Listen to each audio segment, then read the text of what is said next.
Hi, everybody. Thank you for attending this talk. And excuse me in advance because I'm from France and I've noticed that my English gets a lot better after 3 days in the US. Sadly, I've only been there for 2 days. So you'll have to bear with my terrible French accent, sorry.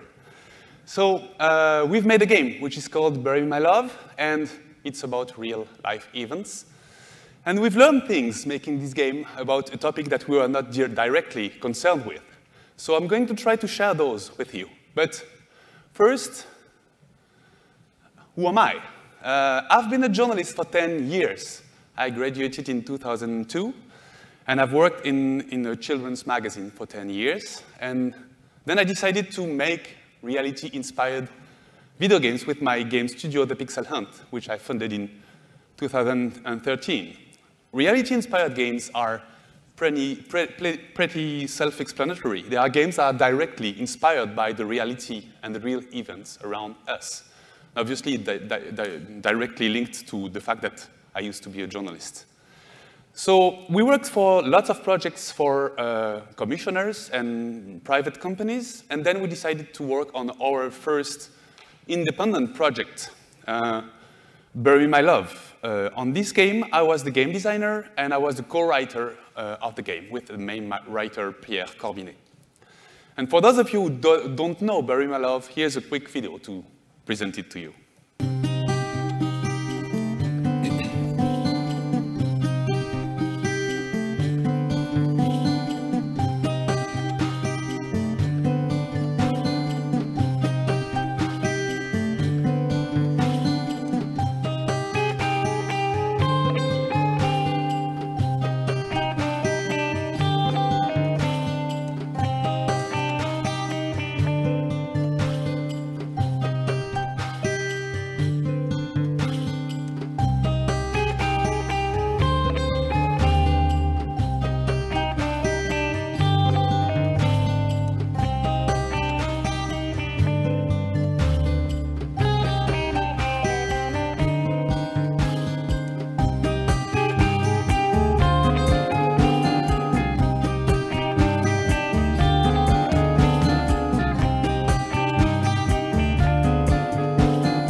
Yes, it's a mobile game. It's not only on Android, it's also on iOS. And it talks about a very sensitive topic, the so-called migrants crisis that has been happening in Europe since almost a decade now. And making this game, we noticed that there were 3 very important points you have to respect. You really have to respect if you want to make a game about something that you are not directly concerned with. I am not a migrant, and I really wanted to make things the right way. So that's how we managed to do that. The first point is pretty obvious. You have to document yourself. You have to be very, very well aware of the things you are talking about. And how do you do that? Well, there's the internet, and there are lots of very interesting sources on the internet. But as you know, you may have bias. You may turn to a newspaper that are close to your side of the political spectrum, which is not a good idea. So what we did is that we connected to the main newspaper websites, from right-leaning websites such as Le Figaro to left-leaning websites such as Le Monde, and very different other media. And in the general interest press, if you look into it, there are thousands of very interesting, very deep articles about the migrant situation right now. So it was a very valuable source for us. But also, you have more specialized, more intimate sources, such as websites that only cover a very specific part of the world. For instance, Le Courrier des Balkans is a website that only talks about Central Europe and former Yugoslavia countries. And in 2015, which is the time for Bury My Love, there were very important decisions made by Central European countries of closing their borders one after the other. So going to this very specific website gave us lots of insight about how it happened and in which chronological order it happened. Very valuable.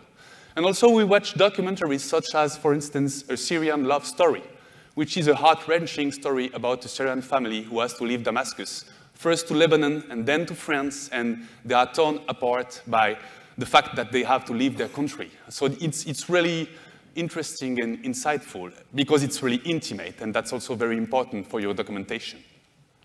The third possible source is NGOs with action on the ground, because they have very interesting reports with lots of figures and general pictures, but they also gather lots of testimonies that you can read and that you can learn a lot from. So Doctors Without Borders, obviously, but also lots of other NGOs regarding specific points in the story that we are trying to tell. And last, you have to get familiar with the culture and history of people you are talking about, because I'm not from Syria, I'm not from Lebanon. I know those countries, but I don't know them very well. But there are lots of cultural goods that you can use to get more familiar with those cultures. Comic books, history books, poetry books, lots of books that you can find to really get a better idea. So those are the sources that you can go to have a really good idea of the situation.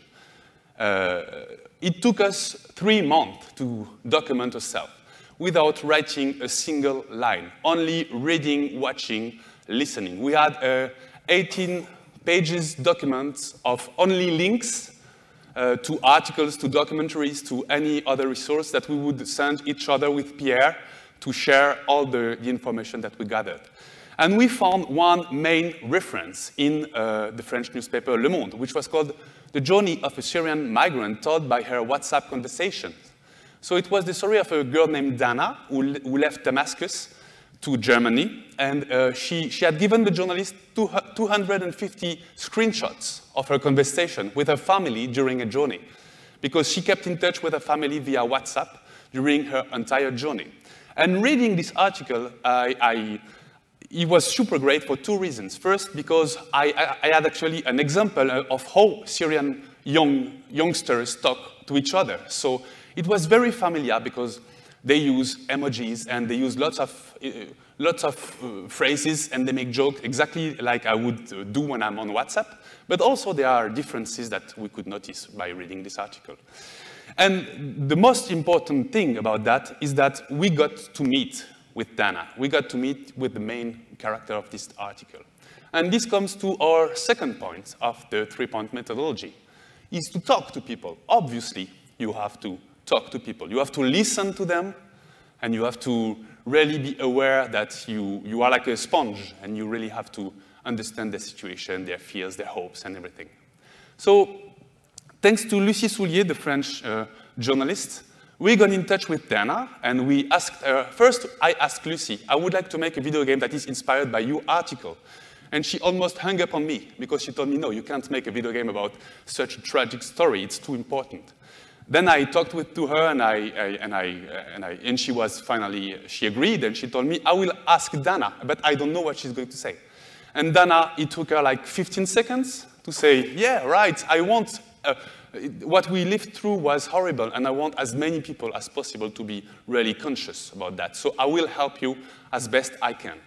So what did we ask Dana?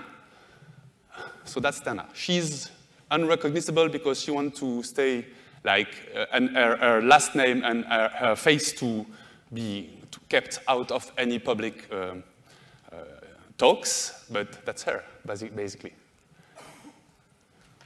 First, we asked her for a very specific testimony, and we asked her a very simple question. Would you like to tell her your story? And we asked her that over WhatsApp, which is interesting because we've been communicating through WhatsApp, and then we've been making a game that was trying to mimic WhatsApp and WhatsApp conversation, which was interesting for our game too. So she told us everything about her story. She told us about the smugglers. She told us about the dirty places she had to sleep in. She told us about the fear she had to be controlled by border patrols and police. She told us everything. And it was really intense and really interesting. And we got to know her as a person and her story as something that really happened. So it was invaluable for us as a source of inspiration. Then, a little bit later in the process, when we began writing our fictional story about Noor and Majd, or fictional characters, we came up with lots of very specific questions. And every time we had a question, we just took a phone and connected to WhatsApp and asked Dana directly. So what do you think about this and that? Pierre had been finding an expression on the internet which was translated by eat air, and which was supposedly meaning shut up. And he just wanted to be sure that Syrian people actually say that. And so he asked Dana, and she told him, yes, you can use it in your copy because that's how we talk. So lots of very specific questions like that, which were obviously super important to us to have it right. And then, even though we put a lot of work in the writing, we are still not completely sure to have captured the sense of what we wanted to convey with that story. So the last point we asked Dana is feedback. She actually had to read through the entire script of the game, which is 110,000 words long. So it's a lot of work. And she's been reading through all that and commenting and telling us to change things. For instance, Pierre had written a sequence with a smuggler in Izmir. And he told me, I have written this, but I have a feeling that it's a little bit over the top. I think it's right, but I'm not sure. So let's see what Dana has to say about that. And she read it, and she told us, on the contrary, that she told us, it's not frightening enough at all. My smuggler experience was that we walked in the dark for 5 hours, and they had guns, and they were screaming at us. And it was super frightening. And compared to that, your version of the story is a fairy tale, so you have to rewrite this, and that's what we did. We took our copy, we trashed it to the mean, and we rewrote it to have it as right as possible. So there's a question that arises when you work with someone, is should you pay them? Well, depends on what you're talking about and depends on what you are asking them. The journalistic approach to that would be that you would not pay for a story. If you start paying for a story, you will have people who will say to you what you want to hear. And this is not a good way to have the stories as right as possible. But that's not what we asked Dana. We asked her for her story, yes, it's true, but also we asked her for actual work. When she was reading our script, it took her a lot of time, and it was really intensive to her. So, of course, we paid her, because all work should be paid. Work isn't free. But in any case, what is very important is mutual agreement. In the very beginning of the process, you should be very clear about what you're expecting and what you want from the people you're working with. And if you can have a legal contract to really frame your collaboration, that's obviously the best way to proceed. And then we come to the last of our 3 points methodology, is to be careful. If you want to make a game about real world and real events and real lives or real people, you can't miss. You can't mess things up. So you have to be super, super careful of details. And let me elaborate on that a little bit. First, you have to be very clear about what you are actually doing with your game. Bury My Love's first screen states that this game is a fiction. We are very clear about the fact that Noor and Majd are not actual real characters. This is not a biographical game. It's not about Dana. It's about 2 fictional characters. Yes, it's very well documented. And yet, it's directly inspired from reality, but it's a fiction. And that's the reason why, for instance, we decided to go with illustrations instead of using actual real pictures to put in the game. Because we felt that using real photojournalists' pictures as props, as assets for a video game, would be disrespectful to the work of the journalists involved. So we went with illustrations that were obviously directly inspired by actual photographs, but we thought that the right distance between the game we were making and the real life and real events we were talking about was there with the fiction. We were very clear about we are doing a fiction. We never tried to play on to blur the border between fiction and reality. Yes, Bury My Love is a fiction. It's just a very documented and very realistic one, and it's really important. Second, don't put anyone in danger. And I have to admit on this specific point that I fucked up, definitely. We were in a festival in Montreal, Canada, last October, and when we were signing up for the festival, they asked us about the names of the people who were working on the game. And as I thought it was only administrative, I wrote Dana's last name. And luckily enough, Pierre was attending the festival, and he was there like first in the festival, and he noticed that they used the information for an on-site display. So her last name was in the festival for everybody to see. Whereas she had been very clear she didn't want her last name to be publicly published. So we contacted the organization and they just hid the last name.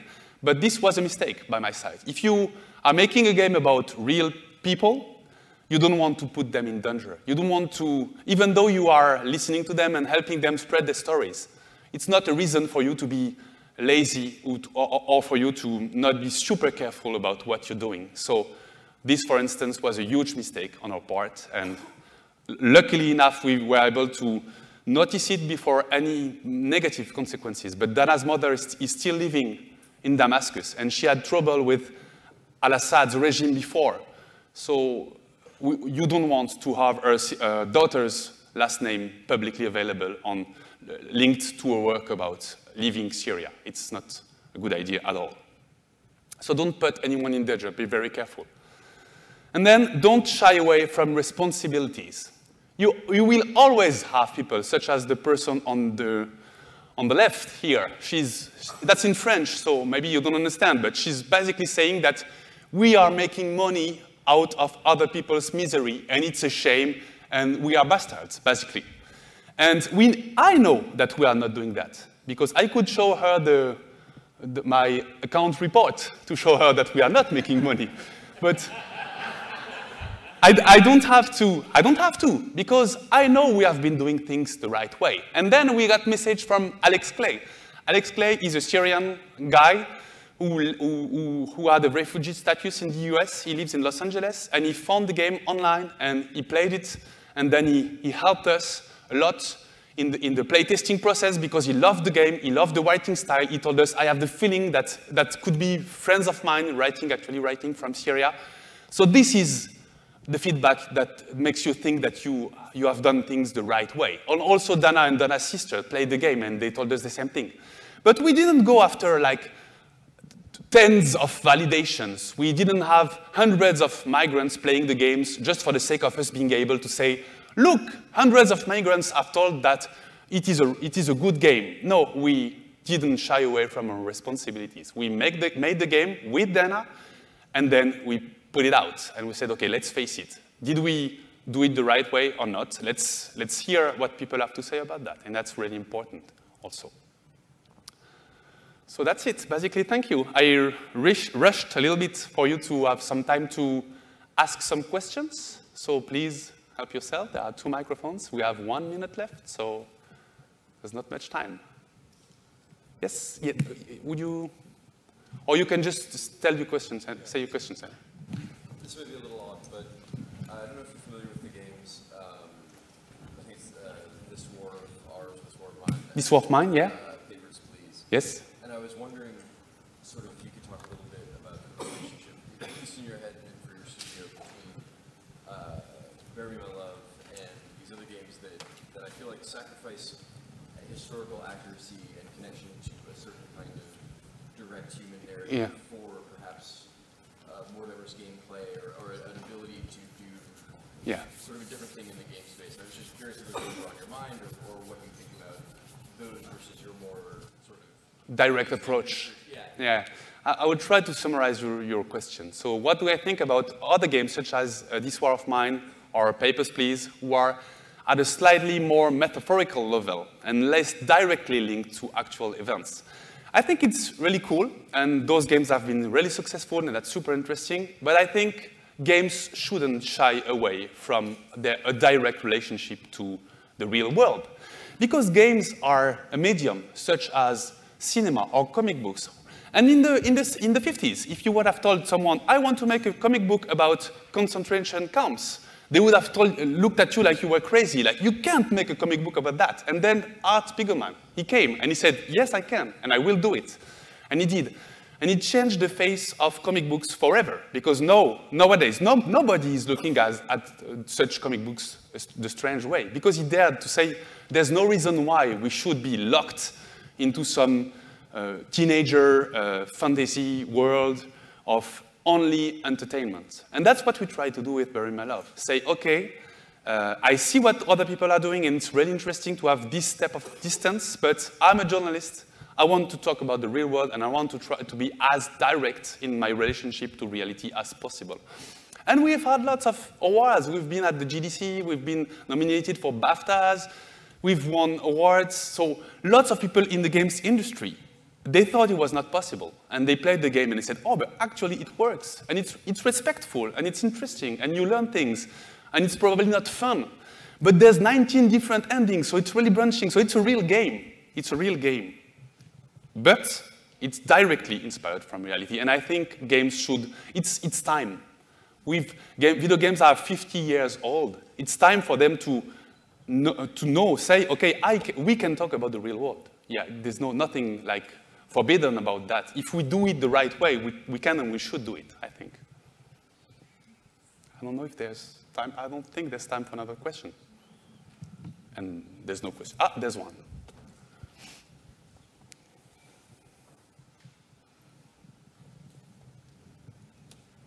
You've been talking a lot about doing this the right way. How would you say that this process is different when you're creating material about historical events?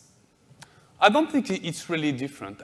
The main difference is that due to the non-linear nature of video games, you kind of have to be aware and to say that you are making a fiction. Because you're talking about a possibility space and not about how an actual moment of history actually happened.